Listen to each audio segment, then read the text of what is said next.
Bonjour à toutes et à tous. Nous sommes le vendredi 19 avril 2024 et cette vidéo est le numéro 33 de mon opération Stop au déni de justice, c'est de ce côté, que j'ai lancé donc le 9 juin 2023 pour défendre mes droits de justiciable et de citoyenne contre l'abus de pouvoir gravissime du rectorat de l'Académie de Reims et contre le déni de justice de quelques membres de juridictions administratives comme le tribunal administratif de Châlons-en-Champagne dans la Marne ou la cour administrative d'appel de Nancy dans la Meurthe-et-Moselle. Donc, nous sommes 15 jours après le 5 avril 2024 et si vous vous souvenez, le 5 avril 2024, j'étais à Nancy, j'y suis allée en voiture et j'ai fait 3 petites étapes dans cette belle ville. Première étape, le tribunal judiciaire de Nancy, deuxième étape, la cour administrative d'appel et troisième étape, le siège du journal nancéen et lorrain qui s'appelle l'Est républicain et dont les journalistes, ne veulent absolument pas parler du dossier explosif que je leur soumets. Et donc, 15 jours après ce voyage où j'ai appris que mon dossier de procédure de la plainte que j'avais déposée en juin 2023 contre le premier conseiller de la cour administrative d'appel de Nancy qui s'appelle Éric Mess, donc ce dossier de ma plainte avait été perdu. Voilà, on ne le retrouvait pas au tribunal judiciaire de Nancy. Donc 15 jours après ce voyage, eh bien, j'ai décidé de faire le point sur la situation de mon contentieux administratif envers le rectorat de l'Académie de Reims. Et donc je vais vous présenter rapidement les 3 derniers recours qui restent encore dans les instances. Donc le premier, c'est bien évidemment le recours CADA, c'est-à-dire le recours que j'avais déposé le 31 août 2023 au tribunal administratif de Châlons-en-Champagne et c'était un recours pour obtenir 14 documents administratifs que le rectorat de Reims me refusait depuis 5 ans et demi. Donc ces documents administratifs, j'y ai droit de par la loi et de par la Constitution. Et ces documents administratifs, eh bien, contiennent des informations embarrassantes, bien sûr, pour le rectorat de l'Académie de Reims. Et donc le rectorat me les refuse illégalement depuis plus de 5 ans et demi. Et donc, avec le recours que j'ai fait, que j'ai déposé au tribunal administratif de Châlons-en-Champagne, eh bien, enfin, le 12 mars dernier, le 12 mars 2024, le jugement numéro 2301-971 a été rendu. Donc, vous voyez à l'écran la rapporteure publique Stéphanie Lambing qui a été obligée de conclure que oui, il fallait enjoindre au rectorat de Reims de me communiquer ces documents administratifs. Et vous voyez aussi la présidente de la formation de jugement qui s'appelle Anne-Sophie Mac et qui est vice-présidente du tribunal administratif de Châlons-en-Champagne. Mais malheureusement, comme je vous l'avais dit, j'avais fait une vidéo bien sûr pour analyser ce jugement, eh bien comme je vous l'avais dit, le délai de communication qui a été offert fort obligeamment au rectorat de Reims, ce délai de 2 mois va leur permettre sans doute de caviarder, d'occulter quelques informations embarrassantes dans ces documents administratifs. Et donc, le délai de 2 mois se termine le 12 mai 2024.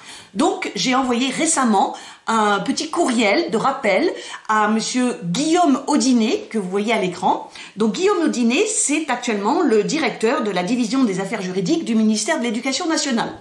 Ministère qui se trouve rue de Grenelle à Paris. Et donc, ce monsieur Guillaume Audinet, eh bien, normalement, il connaît le droit, puisqu'il est maître de requête au Conseil d'État, et il dirige cette division des affaires juridiques qui est censée apporter de bonnes connaissances juridiques à tous les rectorats d'Académie de France et de Navarre. Et M. Guillaume Audinet connaît parfaitement mon dossier puisqu'il a rédigé au moins un mémoire pour défendre le rectorat de Reims et pour défendre le ministère de l'Éducation nationale. Et donc j'ai rappelé à M. Guillaume Audinet que le compte à rebours avait commencé et qu'il ne restait plus que 26 jours au rectorat de Reims pour peaufiner la possible occultation des documents administratifs que le rectorat va devoir me communiquer. Voilà. Et évidemment, j'ai mis 99 personnes en copie ouverte de ce petit courriel, dont quelques 60 journaleux et journaleuses de la Marne qui ne se préoccupent toujours pas d'informer le public de ce dossier explosif et scandaleux. Ok. Le deuxième recours qui est actuellement en instance, eh bien, c'est le recours contre la première révocation qui m'a été infligée le 5 août 2019 par le ministre de l'Éducation nationale, à l'époque Jean-Michel Blanquer. Donc je vous rappelle que cette révocation, qui est un licenciement, faisait suite à un conseil de discipline que le rectorat de l'Académie de Reims avait organisé contre moi le 21 mai 2019, et j'ai toujours affirmé que ce conseil de discipline était totalement irrégulier et que la procédure disciplinaire tout entière que la rectrice de l'Académie de Reims de l'époque, Hélène Incel, avait enclenchée contre moi, elle était irrégulière. Je l'ai toujours affirmé depuis 2019. Et donc, cet arrêté de révocation, eh bien, je l'ai contesté, bien sûr. D'abord, je l'ai contesté au tribunal administratif de Châlons-en-Champagne, et il a fallu 2 ans pour que le tribunal administratif de Châlons-en-Champagne, et notamment le vice-président Olivier Nizet, il a fallu 2 ans pour que Olivier Nizet s'aperçoive que l'arrêté de révocation du 5 août 2019 était insuffisamment motivé. Cela veut dire que dans l'arrêté, il n'y a pas les motifs précis et circonstanciés des fautes que j'aurais soi-disant commises. Voilà, c'était trop général, c'était trop vague, il n'y avait aucune précision sur la nature, sur le jour, la date, les personnes que j'aurais prétendument agressées, etc. Il n'y avait aucune précision. Donc, le tribunal a conclu que l'arrêté était insuffisamment motivé et qu'il fallait l'annuler. Donc ça, ce jugement a été rendu le 6 juillet 2021. Et évidemment, le ministère s'est tout de suite empressé de faire appel de ce jugement. Donc le ministère veut faire annuler ce jugement qui le sanctionne évidemment. Et donc, le 10 août 2021, c'est celle qui était à l'époque directrice des... non, elle n'était pas directrice à l'époque, elle était chef de service, elle était adjointe au directeur. Donc Catherine Joly, qui avait aussi occupé les fonctions au Conseil d'État et qui se trouve actuellement présidente de la Cour nationale du droit d'asile, donc c'est une belle promotion. Donc Catherine Joly a rédigé le 10 août 2021 une requête en appel qu'elle a déposée à la Cour administrative d'appel de Nancy. Et donc, dans cette petite requête en appel, qui est d'ailleurs incomplète, je le lui fais remarquer récemment, donc dans cette petite requête en appel, elle demande que le jugement, qui m'est favorable, soit annulé. Voilà.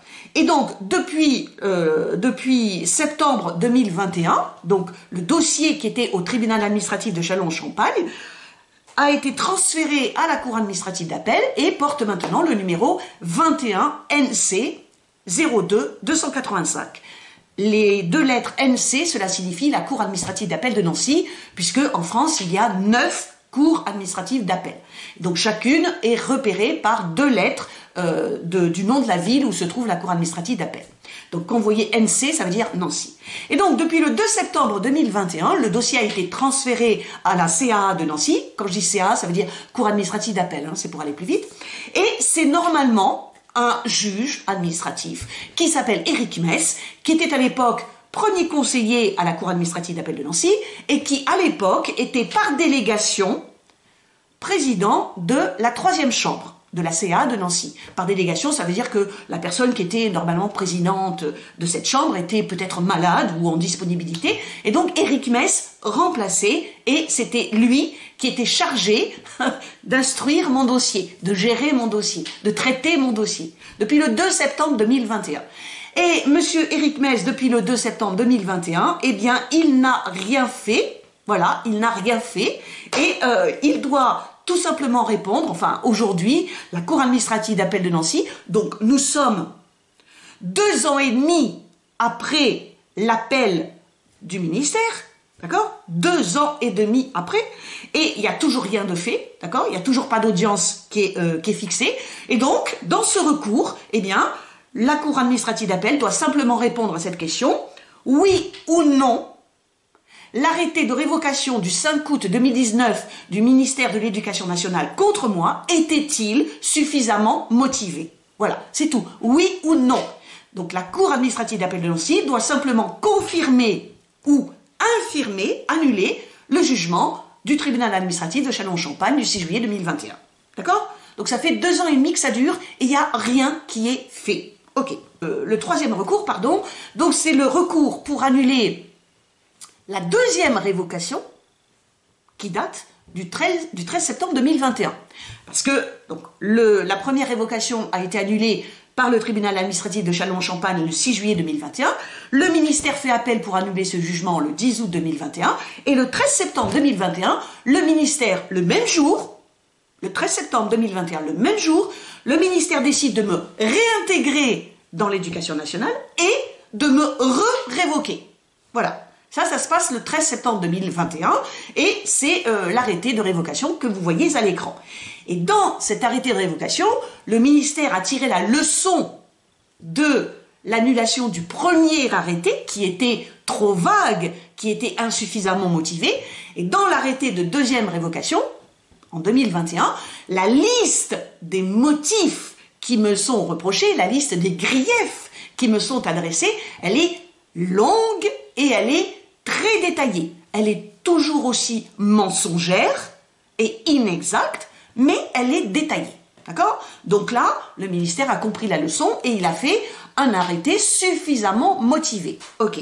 Et quand j'ai découvert donc cet arrêté, bien sûr, eh bien j'ai porté un recours au tribunal administratif de Châlons-en-Champagne pour le faire annuler. Parce que, bien sûr, je conteste toujours le conseil de discipline de 2019 et la procédure disciplinaire de 2019. J'affirme toujours que cette procédure et ce conseil ont été irréguliers, totalement, et donc je veux faire annuler la deuxième révocation. Eh bien, le 24 octobre 2023, donc 2 ans après mon recours contre la deuxième révocation, là, c'est un autre membre du tribunal administratif de Châlons-en-Champagne, dont je vous ai déjà parlé, qui s'appelle Antoine Deschamps, qui a rejeté mon recours pour faire annuler la deuxième révocation. Et Antoine Deschamps affirme que l'arrêté de révocation n'est pas illégal du tout et que mes affirmations sur l'irrégularité de la procédure disciplinaire et du conseil de discipline en 2019, mes affirmations n'ont aucun caractère sérieux. Donc ça, c'est le jugement de Antoine Deschamps du 20... Bon, il n'était pas tout seul, hein. Il était accompagné de M. Oscar Alvarez et de M. Michel Soistier à Châlons-en-Champagne. Et donc, M. Antoine Deschamps n'a absolument pas tenu compte de tous les éléments de preuve objectifs que je lui ai apportés, des irrégularités du conseil de discipline de 2019. Voilà, tout simplement, il a détourné les yeux ou il a mis mes affirmations et mes éléments de preuve dans un tiroir et il a bien fermé le tiroir à clé. C'est la raison pour laquelle j'ai porté plainte contre lui pour déni de justice et complicité de harcèlement moral avec le rectorat de Reims. Et donc, ce jugement inconséquent, inique, partial, eh bien, je l'ai évidemment contesté devant la Cour administrative d'appel de Nancy. Et donc, ce que vous voyez à l'écran, c'est l'enregistrement de mon mémoire en appel, de ma requête en appel, par le portail qui s'appelle Télérecours Citoyen. Donc, j'ai déposé le 25 décembre, jour de Noël, à 23h44. Et le dossier, qui était à Châlons-en-Champagne, a été quasi immédiatement, quelques jours après, il a été donc transmis à la Cour administrative d'appel de Nancy. Dans ce recours, pour faire annuler la deuxième révocation de 2021, les deux questions que doivent examiner les membres de la Cour administrative d'appel de Nancy, et notamment la troisième chambre, parce que c'est là que mon dossier a été enregistré, eh bien ces deux questions sont, oui ou non, la procédure disciplinaire engagée en 2019 contre moi par le rectorat de Reims, et notamment par la rectrice d'académie Hélène Incel, cette procédure était-elle régulière?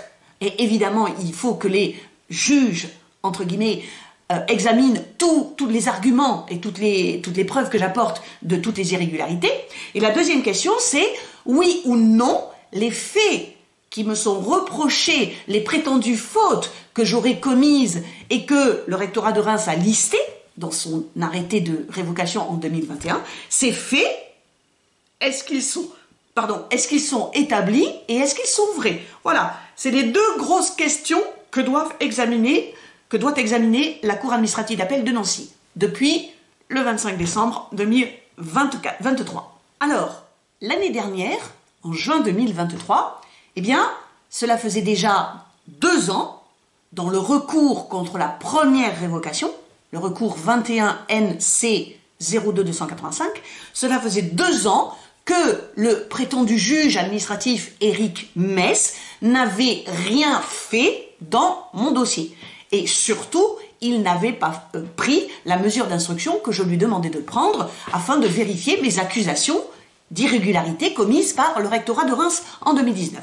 Donc le juge Éric Mess n'avait rien fait pendant 2 ans et le 9 juin 2023, j'ai décidé de lui faire délivrer par une huissière de justice, de lui faire délivrer une sommation interpellative pour le sommer de faire son travail. Et la sommation a été délivrée donc le 9 juin 2023. Et puis, le 28 juin 2023, eh bien, j'ai écrit un petit courriel à quelques commissaires de justice, puisque maintenant, c'est l'appellation nouvelle des huissiers de justice. On les appelle des commissaires de justice.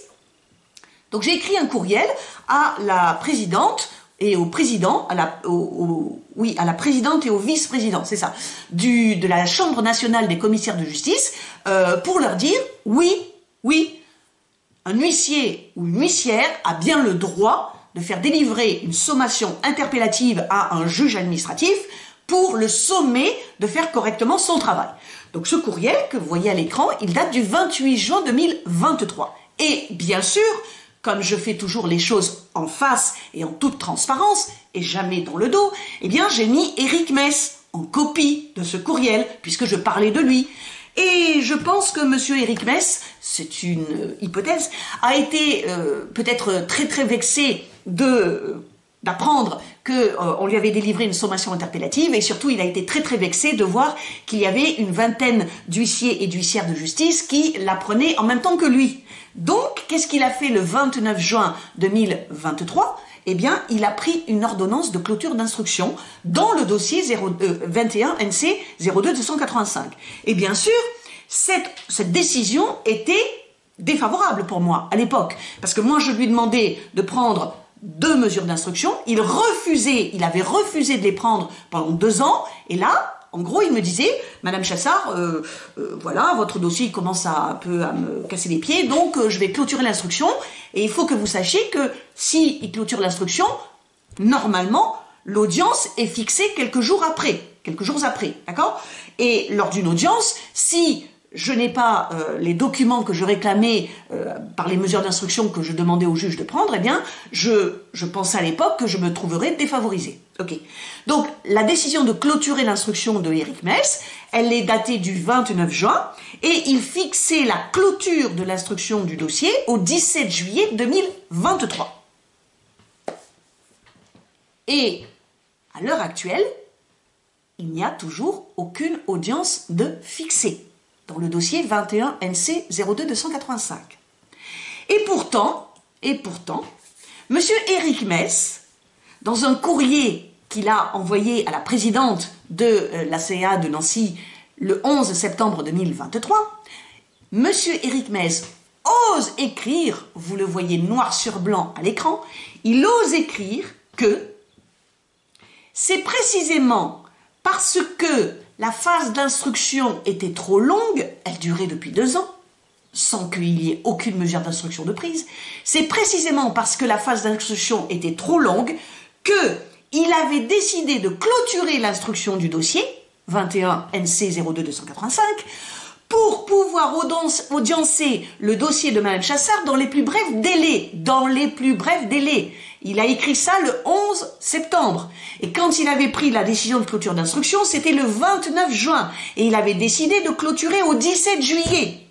Donc déjà, entre 17 juillet 2023 et 11 septembre, ça fait 2 mois. Et pendant ces 2 mois, il n'avait pas fixé d'audience.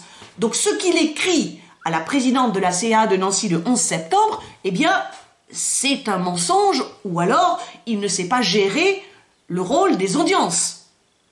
Donc, monsieur Éric Mess voulait prétendument fixer une audience dans le dossier 21 NC 0285 dans les plus brefs délais, à partir de juillet 2023.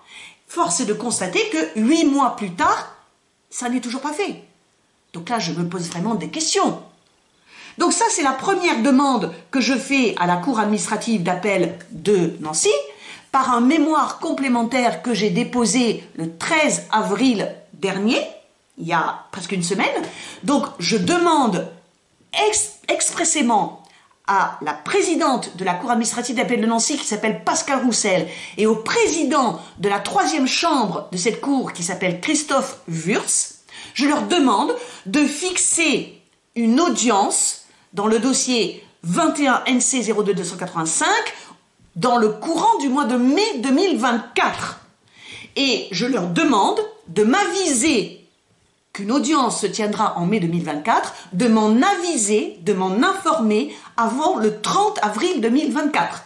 Voilà, ça c'est ce que je demande, c'est ma dernière demande faite à la CA de Nancy dans mon mémoire du 13 avril 2024. Et dans le deuxième recours, c'est-à-dire le recours contre la deuxième révocation de 2021. Donc ce recours, je ne vous l'ai pas dit tout à l'heure, il porte le numéro 23 NC 03800. Donc dans ce recours, je demande pour la énième fois, je demande que soit prise une seule mesure d'instruction, ordonnée au rectorat de Reims de me laisser consulter mon dossier administratif, qui est tenu au rectorat de Reims sous la responsabilité du DRH, directeur des ressources humaines, qui s'appelle Cyril Bourgerie. Et pourquoi je demande à la Cour administrative d'appel de Nancy de me laisser consulter mon dossier? C'est pour vérifier l'existence d'un faux. J'ai découvert le 26 mai 2021, donc cela va faire presque 3 ans, j'ai découvert, en relisant un mémoire en défense du rectorat de Reims, vous le voyez à gauche, c'est un mémoire qui est daté du 6 juillet 2020 et qui avait été rédigé à l'époque par la secrétaire générale d'académie de l'Académie de Reims, qui s'appelle Sandrine Conant. Et Sandrine Conant, dans ce mémoire du 6 juillet 2020 à la page 4, disait, et vous le voyez surligné à l'écran, disait que il y avait eu un agrafage d'un ensemble de documents à une page de mon dossier administratif. Cette page, c'est la page 737, vous le voyez à gauche, à droite à l'écran, et cette page 737, lorsque je l'ai consultée pour la dernière fois en février et en mars 2019, il n'y avait aucun document d'agrafé. Mais la secrétaire générale d'académie écrit noir sur blanc que il y a, en 2020, et donc toujours maintenant, il y a eu un agrafage de plusieurs documents à cette page côté 737. Et ça signifie que il y a eu une manipulation frauduleuse dans mon dossier administratif entre les mois de mars et les mois de mai 2019, c'est-à-dire dans les semaines qui ont précédé le conseil de discipline. Et ça s'appelle un faux. C'est tout simplement un faux. C'est-à-dire que cette manipulation frauduleuse a transformé mon dossier administratif et qu'elle a forgé, donc c'est le DRH Cyril Bourgerie que j'accuse d'avoir commis ou laissé commettre, parce que s'il n'en savait rien, c'est quand même sa responsabilité, mais personnellement j'ai la conviction qu'il le savait et qu'il l'a fait exprès. Donc il y a eu un faux dans mon dossier administratif dans les semaines qui ont précédé le conseil de discipline. Et cette irrégularité gravissime suffirait à faire annuler l'arrêté de révocation de 2021 et bien sûr celui de 2019 aussi. Donc voilà pourquoi je demande à la Cour administrative d'appel de Nancy de me laisser consulter mon dossier administratif pour vérifier cette manipulation frauduleuse, pour vérifier l'existence de ce faux. Et surtout que, maintenant je vais insister à chaque fois là-dessus, cette découverte que je vous ai montrée à l'écran, cette découverte que j'ai faite le 26 mai 2021, c'était un mercredi. Eh bien, j'en ai immédiatement informé à la fois le tribunal administratif de Châlons-Champagne, puisque le lendemain, le 27 mai 2021, un jeudi, j'ai déposé un référé, c'est-à-dire une demande en urgence, un référé pour pouvoir consulter mon dossier administratif et vérifier l'existence de ce faux. Donc j'ai déposé ça le 27 mai 2021 au tribunal administratif de Châlons-Champagne. Le 28 mai 2021, il y avait une audience au tribunal administratif de Châlons-Champagne parce que j'avais demandé la récusation de Olivier Nizet. Eh bien, lors de cette audience publique, et il y avait mon avocate avec moi, eh bien, nous avons dit que je venais de découvrir l'existence de ce faux et que c'est pour ça que je devais consulter mon dossier administratif. Et le 28 mai aussi, mon avocate, maître Alice Lerat, a déposé à la Cour administrative d'appel de Nancy une demande de report d'audience, parce qu'il y avait une audience qui avait été fixée au 1er juin 2021, et donc elle les a informés en mon nom qu'elle demandait le report de cette audience parce que je venais de faire cette découverte d'un possible faux et il fallait absolument que je le vérifie avant l'audience. Donc la Cour administrative d'appel de Nancy est informée depuis bientôt 3 ans, depuis le 28 mai 2021, elle est informée que j'accuse le rectorat de Reims et plus particulièrement le DRH du rectorat, Cyril Bourgeois, j'accuse cet individu d'avoir commis un faux et d'avoir usé d'un faux dans mon dossier administratif dans les semaines précédant le conseil de discipline.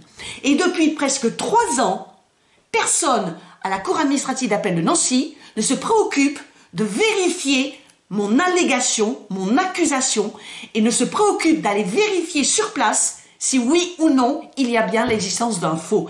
Ça fait presque 3 ans que ces prétendus juges administratifs qui sont prétendument garants de mes droits de justiciable, cela fait bientôt 3 ans que ces juges méconnaissent leur office, c'est-à-dire que ces juges bafouent leur mission et refusent de vérifier mon accusation, refusent d'enjoindre au rectorat de me laisser consulter mon dossier et refusent même, parce que c'est aussi leur office, refusent même d'aller envoyer quelqu'un de la Cour administrative d'appel de Nancy sur place au rectorat de Reims pour vérifier.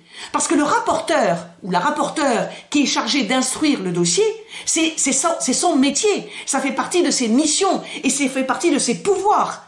Le rapporteur ou la rapporteure du dossier 23 NC 03800 ou 21 NC 02 285 pourrait très bien, depuis 3 ans, aurait très bien pu aller sur place pour vérifier mon accusation. Et pourtant, depuis 3 ans, rien ne se fait. Et vous vous demandez après pourquoi je parle de connivence et complicité. Non seulement je parle de connivence puis de complicité, mais j'affirme maintenant qu'il y a un véritable déni de justice, et c'est un délit pénal, un déni de justice flagrant et patent contre moi de la part de quelques membres du tribunal administratif de Châlons-Champagne dans la Marne et de la cour administrative d'appel de Nancy en Meurthe et Moselle. Ce déni de justice, j'y ai déjà consacré 9 vidéos, vous voyez les miniatures à l'écran, depuis que j'ai lancé donc mon opération Stop au déni de justice en juin 2023. Donc ces 9 vidéos, je vous invite à les voir ou à les revoir sur ma chaîne YouTube. Et je vais vous expliquer rapidement quels sont les textes qui fondent le déni de justice. Donc vous avez d'abord une définition la plus courante du déni de justice, c'est le refus illégal de la part d'un juge ou d'une juge ou d'un tribunal de dire le droit et de rendre la justice. Ça, c'est la définition que vous trouvez par exemple dans un dictionnaire en ligne qui est très très bien fait, qui s'appelle le CNRTL, le Centre National de Ressources Textuelles et Lexicales. Et puis, dans le Code civil, la première occurrence du délit de justice se trouve dans le Code civil qui a été donc promulgué par la loi en 1803, donc c'était sous... je ne sais pas si Napoléon s'était déjà fait sacré empereur ou si c'était le Directoire. En 1803, dans le Code civil, l'article 4 dit que le juge, parce qu'évidemment à l'époque il n'y avait que des hommes qui pouvaient être juges, qui refusera de juger sous prétexte du silence, de l'obscurité ou de l'insuffisance de la loi, pourra être poursuivi comme coupable de déni de justice. Donc à l'époque ça voulait dire que si un juge disait que moi je peux pas juger ce dossier parce que la loi elle dit rien, ou alors ce que dit la loi c'est pas très clair, ou alors la loi elle est incomplète, donc je peux pas juger. Et ça c'était un délit de justice, ce qui revenait à donner une large autonomie au juge pour justement interpréter la loi et pour essayer de pallier les insuffisances de la loi. Donc le Code civil en 1803 parle en premier du déni de justice. Et puis en 2007, eh bien, il y a eu une loi, la loi du 20 décembre 2007, pour simplifier le droit, qui s'appelle relative à la simplification du droit et aux relations avec les justiciables. Et donc, cet article a créé, enfin cette loi, l'article 26 de cette loi, a créé ou a modifié 3 articles du Code de l'organisation judiciaire. Et donc ces 3 articles, vous les voyez à l'écran. Le premier article, L141-1, dit que l'État est tenu de réparer le dommage causé par le fonctionnement défectueux du service public de la justice. Et donc cette formulation service public de la justice inclut la justice judiciaire et la justice administrative. Et que, sauf disposition particulière, cette responsabilité n'est engagée que par une faute lourde d'un ou d'une magistrate, bien sûr, ou par un déni de justice. Donc ça veut dire que si un justiciable ou une justiciable comme moi affirme que il ou elle a subi un déni de justice, eh bien, je peux me retourner contre l'État et l'État, s'il est condamné, l'État devra me payer des dommages pour réparer le préjudice causé par ce fonctionnement défectueux. L'article 141-2, c'est que la responsabilité des juges à raison de leur faute personnelle est régie pour les magistrats du corps judiciaire par le statut de la magistrature. Donc ça, ce sont les juges judiciaires, on va dire, et ils ont, un statut depuis la Constitution de 1958. Et pour les autres juges, eh bien, il y a des lois spéciales ou alors il y a la procédure de prise à partie. Donc ça veut dire que un ou une justiciable peut utiliser la procédure de prise à partie pour tous les autres juges autres que celles et ceux du corps judiciaire. Et le dernier article 141-3 dit que les juges peuvent être pris à partie dans les cas suivants: s'il y a dol, fraude, concussion ou faute lourde commise soit dans le cours de l'instruction, soit lors des jugements. Donc je me demande si l'abstention délibérée de prendre les mesures d'instruction ne pourrait pas être considérée comme une faute lourde. Ou alors s'il y a déni de justice. Et il y a déni de justice lorsque les juges refusent de répondre aux requêtes. Donc c'est exactement le cas pour la Cour administrative d'appel de Nancy concernant Éric Mess depuis septembre 2021. Il refuse de répondre à mes requêtes en ce qui concerne la prise de mesures d'instruction. Ou alors néglige de juger des affaires qui sont en état et en cours d'être jugées. Donc j'affirme que depuis 2 ans et demi, le dossier 21 NC 02 285 de mon recours contre la première révocation de 2019, eh bien depuis 2 ans et demi, ce dossier devrait être déjà audiencé. Et Éric Mess l'a rappelé, je vous l'ai dit tout à l'heure, quand il a écrit le 11 septembre 2023 qu'il avait décidé de clôturer l'instruction de ce dossier pour qu'il y ait une audience dans les plus brefs délais. Et ça fait 8 mois que j'attends l'audience qu'il m'avait promise dans les plus brefs délais. Voilà. Donc ça, vous voyez, ça correspond à justement le déni de justice. Et donc c'est pour cela que je peux éventuellement utiliser cette procédure de prise à partie. Donc voilà les 3 textes, les 3 articles qui aujourd'hui permettent d'engager la responsabilité personnelle de juge administratif lorsqu'il y a déni de justice. Et puis, donc, je vous redis maintenant quelles sont les 3 formes, si vous voulez, du déni de justice que j'ai identifié et que j'ai commencé à marteler déjà depuis l'année dernière, depuis que j'ai lancé mon opération. Donc, la première facette de ce déni de justice, c'est dans les 2 recours contre les 2 révocations, c'est que, aussi bien à Châlons-en-Champagne que à la Cour administrative d'appel de Nancy, depuis 2019, ces prétendus juges refusent de vérifier la matérialité des faits qui me sont reprochés. C'est-à-dire que le rectorat de Reims, je vous l'ai dit, dans le 2e arrêté de révocation, il listait 20 griefs contre moi. Et là, il avait mis des circonstances précises, hein, toujours aussi fausses et mensongères, on est bien d'accord, mais c'était précis. Et donc, ces juges administratifs refusent tout simplement de vérifier si ces faits, ces prétendus faits, sont vrais ou pas. Sachant que moi, je les conteste. Moi, je les conteste, ces faits. Et donc, les juges administratifs ont le devoir de vérifier la matérialité des faits qui sont reprochés à une fonctionnaire.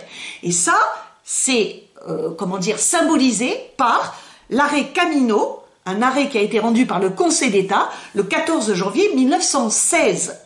Et cet arrêt, il a été rendu dans un dossier qui ressemble un peu au mien, parce qu'il s'agissait du maire d'une commune, la ville de Hendaye. Le maire s'appelait Ferdinand Canino, et il avait été accusé d'avoir commis des indélicatesses et des négligences dans l'enterrement d'un monsieur qui était mort. Et donc il avait été suspendu puis révoqué par le préfet. Donc il avait évidemment fait appel de la suspension et de la révocation, et puis le Conseil d'État lui avait donné raison. Et surtout, ce qui est important, c'est la formulation que vous voyez à l'écran, c'est-à-dire il appartient au Conseil d'État et par extension à tous les juges administratifs, il leur appartient, ça veut dire que ça leur revient, ça veut dire que c'est leur devoir, ça veut dire qu'il n'y a personne d'autre qui peut faire ça, de vérifier la matérialité des faits qui ont motivé une sanction disciplinaire. Il leur appartient de vérifier si ce que disent les autorités qui prennent une sanction, si ce qu'elles disent est vrai. C'est quand même la moindre des choses. Eh bien cela, depuis 2019, depuis que j'ai déposé mon premier recours contre la première révocation, cela, aussi bien à Châlons-en-Champagne qu'à Nancy, les prétendus juges administratifs refusent de le vérifier, alors que je leur donne des éléments de preuve que les faits qui me sont reprochés sont faux. Ils refusent de le vérifier depuis 2 ans et demi. La deuxième facette du déni de justice contre moi, c'est, je vous en ai déjà parlé il y a quelques minutes, c'est le refus de vérifier mon accusation de faux contre le rectorat de Reims. Et ils pourraient très bien, donc les juges administratifs à Châlons et à Nancy, ils auraient très bien pu, depuis 2021, ils auraient très bien pu vérifier si ce que je disais était vrai ou faux. S'il y avait bien un faux dans mon dossier, ils auraient pu le vérifier en ordonnant la consultation de mon dossier administratif. Et ça, cette vérification, c'est dans leur pouvoir d'instruction et c'est dans leur devoir d'instruction depuis un arrêt que je vous mets à l'écran, qui est l'arrêt Quespel du Ménil, donc c'était un monsieur qui s'appelait Quespel du Ménil, et l'arrêt du Conseil d'État date du 1er mai 1936, et voici ce que dit cet arrêt. Il appartient en effet au Conseil d'État saisi d'un recours en excès de pouvoir, c'est exactement mon cas. Les 2 recours que j'ai déposés pour faire annuler les 2 révocations sont des recours en excès de pouvoir, parce que je prétends que le ministère a fait un excès de pouvoir, un abus de pouvoir, en prenant ces deux arrêtés de révocation. Donc il appartient au Conseil d'État et aux juges administratifs d'exiger de l'administration compétente, c'est-à-dire en l'occurrence le rectorat de Reims, la production de tout document de nature à permettre la vérification des allégations du requérant. Donc il me semble que c'est clair, la formulation est claire. Et cet arrêt du Conseil d'État, qui est le niveau suprême de la juridiction administrative en France, je vous l'ai déjà dit, eh bien cet arrêt du Conseil d'État qui date de presque un siècle, normalement, les juges administratifs, au premier niveau du tribunal administratif et au deuxième niveau de la cour administrative d'appel, devraient obéir immédiatement à cela. Et cet arrêt du Conseil d'État, eh bien, je le dis aux prétendus juges administratifs, je le leur écris noir sur blanc depuis 2021. Alors, comment expliquez-vous que les juges ne remplissent pas leur mission? C'est quand même hallucinant, cette abstention volontaire de vérifier si ce que je dis est vrai. Et il y a une manière très simple d'aller le vérifier, c'est d'aller consulter mon dossier administratif. Voilà, mais non. Aussi bien à Châlons-en-Champagne qu'à Nancy, les prétendus juges administratifs refusent de prendre cette mesure d'instruction. C'est hallucinant. Voilà. Et le troisième aspect du déni de justice, eh bien, je vous en ai aussi parlé tout à l'heure, c'est le refus de juger un dossier qui est en état d'être jugé. Donc, dans mon recours contre la première révocation, le recours 21 NC 02-285, si vous vous souvenez, le prétendu juge Éric Mess a décidé de clôturer l'instruction de ce dossier en juin 2023. Et quand il a clôturé l'instruction de ce dossier, ce qui devait normalement suivre après, c'était une audience. Et d'ailleurs, Éric Mess l'a confirmé parce qu'il a écrit en septembre 2023, oui, si j'ai clôturé l'audience, si j'ai clôturé l'instruction du dossier 21 NC 02285, c'était justement pour audiencer dans les plus brefs délais et que Madame Chassard, elle n'attende pas trop longtemps. C'est ça qu'il a écrit, Éric Meiss. Et ça fait 8 mois qu'une audience aurait dû être fixée dans les plus brefs délais. Ça fait 8 mois. Mais je me pose la question. Est-ce que la Cour administrative d'appel de Nancy aurait peur de fixer une audience, aurait peur que je vienne sur place pour justement plaider ma cause et aurait peur de devoir confirmer l'annulation de l'arrêté de la première évocation pour insuffisance de motivation? Est-ce que c'est ça dont la Cour administrative d'appel de Nancy a peur en refusant de fixer une audience depuis 8 mois? Ça fait 8 mois que cette audience aurait dû être fixée dans les plus brefs délais. Et cela contrevient au droit de tout justiciable de bénéficier d'un délai raisonnable de jugement. Et ce que je vous montre à l'écran, c'est justement un arrêt célèbre du Conseil d'État qui date du 28 juin 2002, qui est l'arrêt Magira.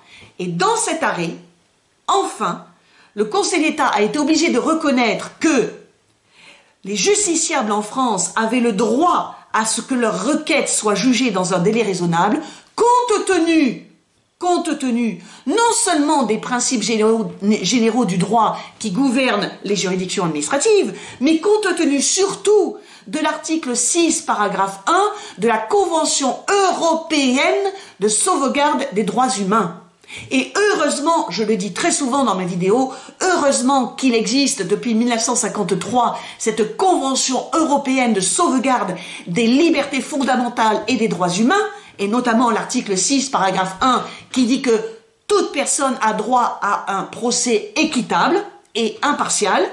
Eh bien, cet arrêt Magira de 2002, il oblige les magistrats et magistrates de l'ordre administratif, si elles et ils veulent vraiment être considérés comme des magistrats et magistrates à part entière, il les oblige à respecter un délai raisonnable de jugement. Et moi j'affirme que dans mon dossier 21 NC 02285 qui est ouvert à la Cour administrative d'appel de Nancy depuis septembre 2021, j'affirme que le délai raisonnable de jugement a été déjà largement dépassé et je veux une audience en mai 2024. J'y ai droit. Comment, depuis 2021, comment est-ce que j'ai riposté à ce déni de justice dont j'affirme être victime de la part de quelques membres? Je répète toujours quelques membres parce que je ne veux jamais généraliser. Donc de la part de quelques membres du tribunal administratif de Châlons-en-Champagne et de la cour administrative d'appel de Nancy.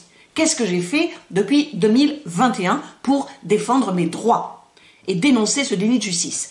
Eh bien, je vous mets cet écran pour que je vais faire une rapide liste de mes actions. Je ne vais pas m'éterniser sur chacune d'elles parce que j'ai déjà fait des vidéos pour expliquer chacune de ces actions. Donc, en juin 2021, j'ai déposé une plainte pénale contre Olivier Nizet, vice-président du tribunal administratif de Châlons-en-Champagne.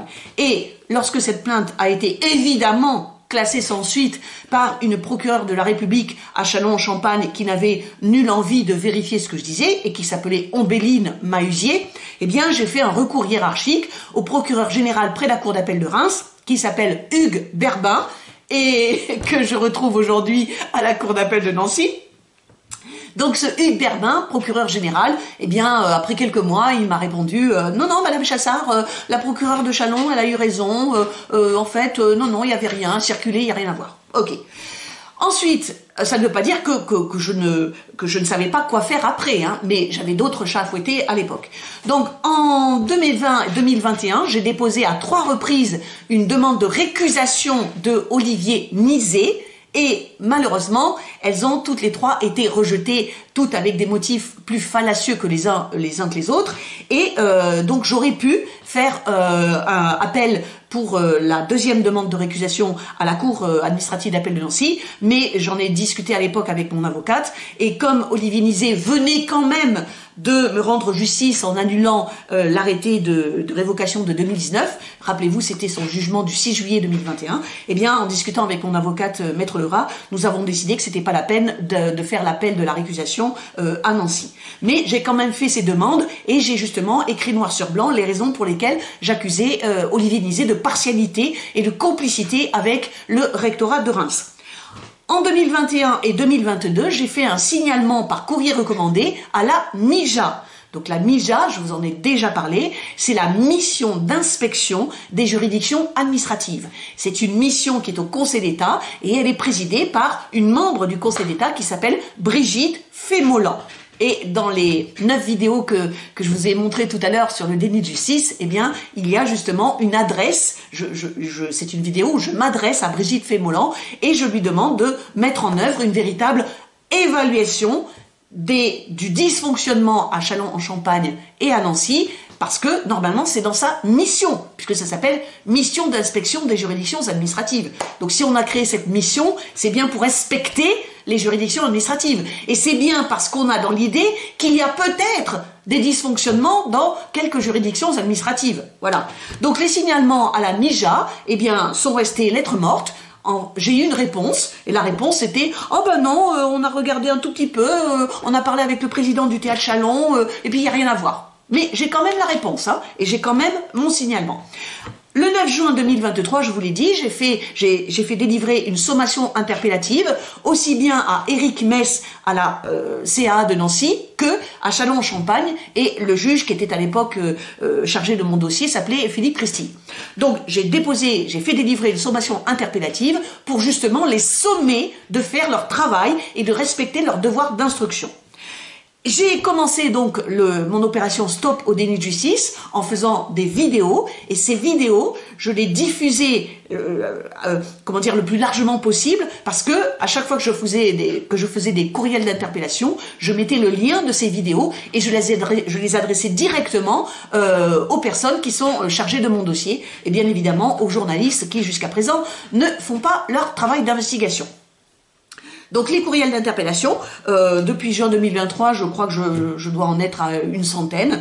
Mais mon but en faisant ces courriels, si vous voulez, c'est de rendre public, c'est de mettre le plus possible de monde au courant de mon dossier explosif, au courant de ce déni de justice absolument abominable, et au courant de mon combat, parce que je ne l'abandonnerai jamais, et je vais gagner ce combat pour le droit, la justice et la vérité.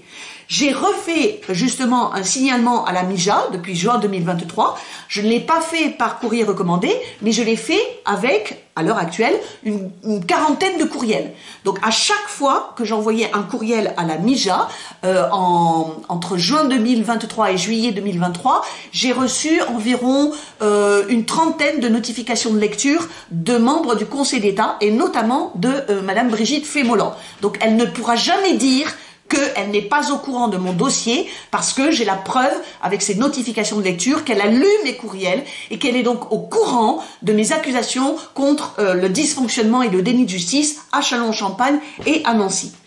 En juillet 2023, j'ai dû déposer une nouvelle plainte pénale, mais cette fois-ci contre le juge de Nancy, Éric Mess, parce que justement, il venait de clôturer l'instruction du dossier 21 NC 02-285 sans avoir pris les mesures d'instruction que je lui demandais de prendre. Donc j'ai déposé une plainte pénale pour déni de justice et pour complicité de harcèlement moral avec le rectorat de Reims. Cette plainte a été classée sans suite en août 2023, mais je compte bien la réactiver avec un recours hiérarchique au procureur général près la cour d'appel de Nancy. Et enfin, j'ai demandé la récusation de Éric Mess avec mon avocate, Maître Lerat, le 31 août 2023, et à notre grande surprise, mais tant mieux, ça veut dire que la justice quand même fait un petit peu son travail, eh bien, monsieur Éric Mess a été obligé de se déporter. C'est le courrier que je vous ai montré tout à l'heure, le 11 septembre 2023, il écrit que Puisque moi j'ai porté plainte contre lui et que lui il va porter plainte contre moi, eh bien objectivement il est obligé de se déporter dans mon dossier. Donc voilà en gros comment j'ai toutes les actions que j'ai faites pour riposter au déni de justice jusqu'à aujourd'hui. Mais vous pourriez me dire, bah Madame Chassard, jusqu'à aujourd'hui vous avez quand même pas obtenu les mesures d'instruction que vous demandiez. Oui et non. Parce que la première des mesures d'instruction que je demandais, c'est-à-dire la communication par le rectorat de Reims de 14 documents administratifs que le rectorat me refusait illégalement depuis plus de 5 ans et demi, je l'ai enfin obtenu, comme je vous l'ai dit au début de la vidéo, le 12 mars 2024. Donc ça, je l'ai obtenu.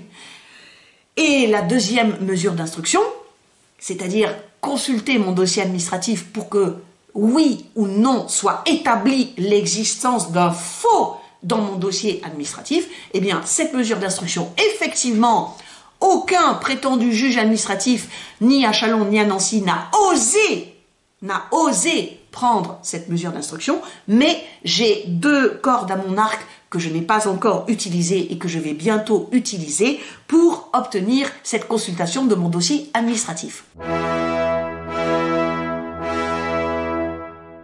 Aujourd'hui, j'ai décidé d'utiliser une procédure qui s'appelle la prise à partie. Vous en avez peut-être, si vous vous souvenez, je vous ai déjà montré avec les articles du Code de l'organisation judiciaire, je vous ai déjà montré que c'était la procédure qu'on pouvait utiliser lorsque un ou une justiciable accusait des magistrats de déni de justice. Et donc cette procédure de prise à partie, son but, c'est tout simplement de mettre en cause la responsabilité personnelle de 2 magistrats et magistrates de la Cour administrative d'appel de Nancy, c'est-à-dire l'actuelle présidente qui s'appelle Pascale Roussel et l'actuel président de la 3e chambre, donc où sont enregistrés mes 2 recours, qui s'appelle Christophe Wurtz. Je n'ai pas la photo de Christophe Wurtz, c'est pour ça que j'ai mis un point d'interrogation. Donc ce que je veux par cette procédure de prise à partie, c'est affirmer haut et fort que ces 2 magistrats et magistrates, eh bien, ne remplissent pas leur mission et méconnaissent leur office en refusant de prendre une simple mesure d'instruction, en refusant de vérifier mes allégations, en refusant de vérifier si oui ou non la matérialité des faits que me reproche le rectorat de Reims est établie. Voilà. Donc, à partir de ce moment-là, je considère que la responsabilité personnelle de ces 2 personnes est engagée. Alors maintenant, je vais vous expliquer très rapidement la procédure, les étapes de cette procédure de prise à partie. Et donc, elle est définie, cette procédure, par les articles 366-1 à 366-9 du Code de procédure civile. Donc, le Code de procédure civile, je vous le montre à l'écran, c'est un code, là aussi, qui est différent du Code de procédure pénale. Donc, comment fait-on une procédure de prise à partie ? D'abord, la première étape, c'est que il faut faire délivrer, à 8 jours d'intervalle, il faut faire délivrer 2 sommations de jugés.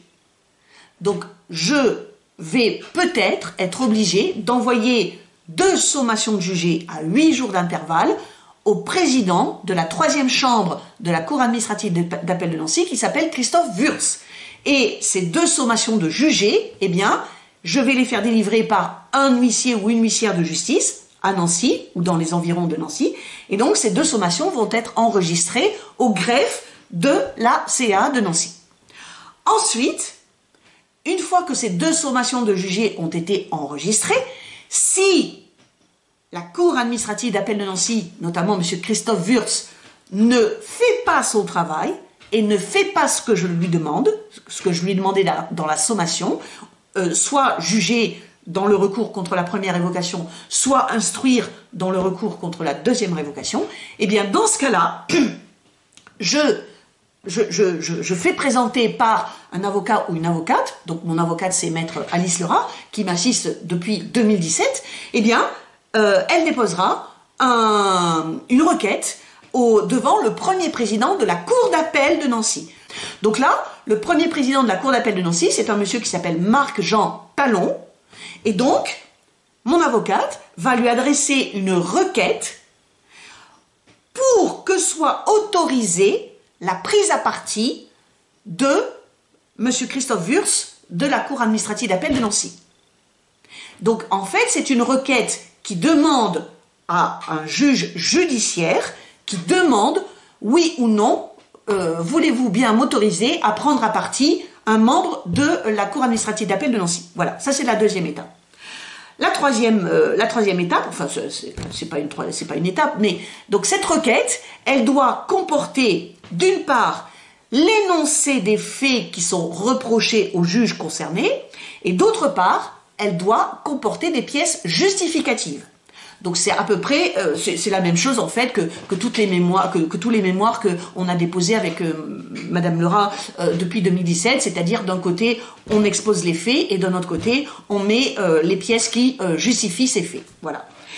Ensuite, quatrième étape, le président donc de cette cour d'appel de Nancy, Monsieur Talon, va vérifier que la demande est fondée sur un des cas de prise à partie prévus par la loi. C'est-à-dire, il va vérifier si ça correspond bien aux articles que je vous ai montrés du Code de l'organisation judiciaire.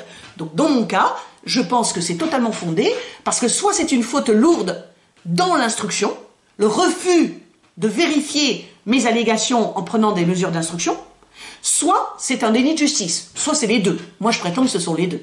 Donc, il va vérifier cela, Monsieur Talon.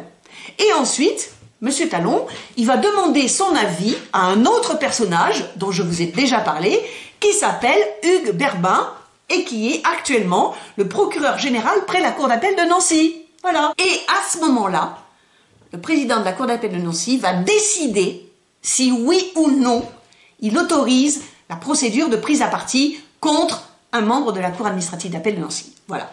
Et donc, si jamais il autorise cette procédure, il va fixer le jour où l'affaire va être examinée. Et elle va être examinée par au moins 2 chambres de la Cour d'appel de Nancy. Voilà. Donc il fixe le jour, et évidemment il me dit à moi que tel jour il y aura examen de l'affaire. Le juge qui est pris à partie est évidemment informé par le greffe de la Cour d'appel, et moi, à partir du moment où j'ai l'information, je dois assigner le juge pour le jour où l'audience a été fixée. Et si jamais le premier président de la Cour d'appel de Nancy, M. Marc-Jean Talon, si jamais il refuse d'autoriser la prise à partie d'un membre de la CA de Nancy, eh bien à ce moment-là, je peux former un pourvoi, donc je me pourvois, en gros c'est je dis bah ça me convient pas donc je vais plus haut, je monte plus haut, donc je forme un pourvoi devant la Cour de cassation qui est à Paris. Donc, vous voyez, la Cour de cassation à Paris, c'est un bâtiment qui surplombe la Seine. Et donc, cette Cour de cassation, c'est l'organe le plus haut de la juridiction judiciaire, de la juridiction pénale. C'est l'organe le plus haut, de même que le Conseil d'État est l'organe le plus haut dans la juridiction administrative. Et donc, je forme un pourvoi à la Cour de cassation et je dis ben non, moi j'accepte pas que le premier président de la Cour d'appel de Nancy ait refusé de prendre à partie un juge que j'accuse de déni de justice et donc je vous demande votre avis à vous. Voilà, Cour de cassation à Paris. Donc cette procédure de prise à partie, je ne l'ai pas encore enclenchée. Je la prépare, évidemment. Vous devez bien vous en douter.